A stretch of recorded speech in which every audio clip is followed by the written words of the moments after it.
Hello friends, welcome to my channel. ఈరోజు మనం chicken gravy curry ఎలా చేయాలో చూద్దాం. దానికి కావాల్సింది చికెన్,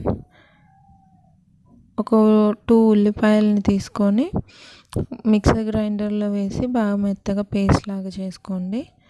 తర్వాత కావాల్సినవి టమాటో,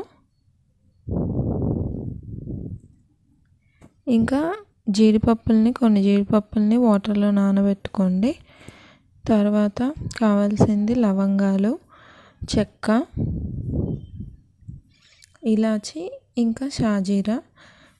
వీటన్నిటిని కూడా ఒక మిక్సీ జార్లో వేసుకొని మెత్తటి పేస్ట్ లాగా గ్రైండ్ చేసుకోవాలి. ఈ పేస్ట్ని మనము కర్రీలో యూస్ చేస్తాము. ఈ పేస్ట్ వేస్తే మనకి గ్రేవీ బాగా వస్తుంది. ఒక ప్యాన్లో ఆయిల్ వేసుకొని అందులో ఆనియన్ పేస్ట్ వేసుకొని దాన్ని బాగా ఫ్రై చేసుకోండి. దాని తర్వాత చికెన్ యాడ్ చేసుకోండి.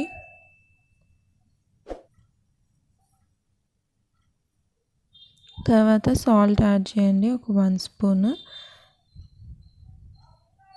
తర్వాత పసుపు యాడ్ చేయాలి. తర్వాత టొమాటో పేస్ట్ని వేసి బాగా కలుపుకోవాలండి.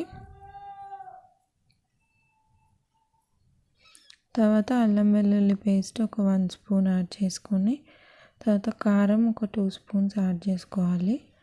యాడ్ చేసుకొని బాగా కలుపుకొని ఒక 5 మినిట్స్ వరకు కుక్ చేసుకోవాలి.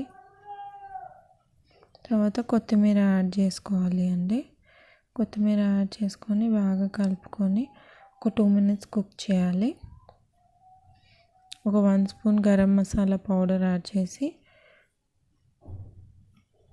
ఒక 5 మినిట్స్ వరకు కుక్ చేయాలి.